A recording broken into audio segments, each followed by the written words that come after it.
Baiklah, di pertemuan kali ini kita akan membahas salah satu dari banyaknya wirausahawan yang mereka itu tuh terlahir dari matematika.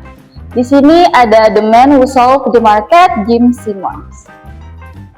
Nah, perkenalan untuk Jim Simons sendiri, ia lahir pada 25 April 1938 di Cambridge, Mass. Ia anak tunggal dari Matthew Simons, manajer umum sebuah pabrik sepatu dan Marcia. Dia tuh seorang dosen matematika yang berhasil merevolusi dunia investasi melalui algoritma dan model data sehingga menjadi salah satu orang terkaya di dunia dengan kekayaan mencapai 482 triliun. Ini ada salah satu kutipan yang terkenal, past performance is the best predictor of success.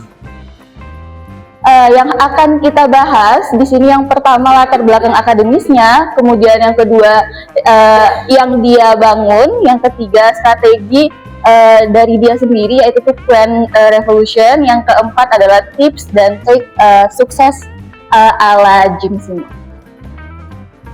Yang pertama latar belakang akademisnya, dia itu tuh seorang yang cerdas sejak dini sehingga ia bisa lulus S3 dengan gelar PhD dari University of California, Berkeley pada tahun 1961 pada usia 23 tahun.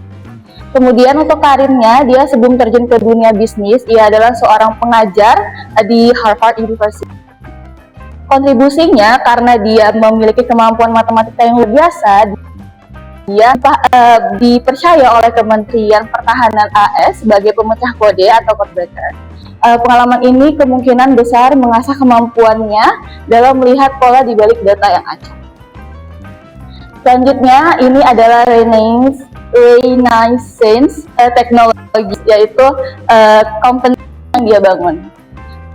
Di sini Simons mendirikan, yang pertama dia mendirikan iStar untuk membuktikan bahwa matematika itu bisa digunakan untuk menghitung dan memprediksi pergerakan bursa saham.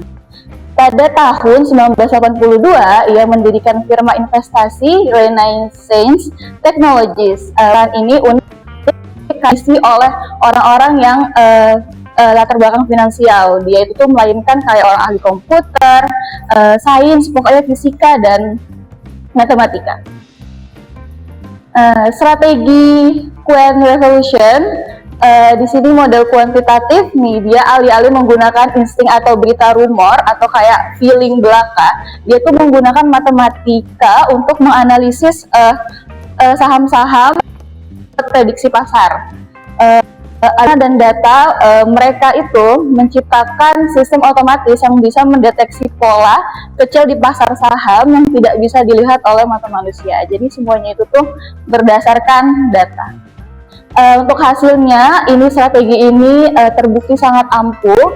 Pada tahun 1988 hingga 2018, perusahaannya mencatat keuntungan rata-rata 39% per tahunnya. Angka ini jauh melampaui rata-rata pertumbuhan pasar modal pada umumnya.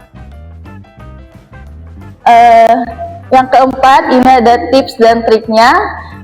Dia itu tuh ilmu murni memiliki nilai yang ekonomis. Jadi dia itu tuh nggak meremehkan ilmu dasar seperti matematika. Jika diterapkan dengan tepat, ilmu ini bisa memberikan solusi praktis untuk masalah yang kompleks. Pentingnya data dan logika. Nah, pasar yang fluktuatif, yang penuh gejolak ini, keputusan yang didasarkan pada data itu lebih stabil dibandingkan dengan feeling atau emosi. Dia berani berpindah jalur, yang awalnya dia itu seorang pengajar, lalu dia beralih ke dunia saham. Ini adalah salah satu kutipan dia dalam bisnis ini, mudah untuk mengacaukan keberuntungan dengan kecerdasan. Sekian, terima kasih.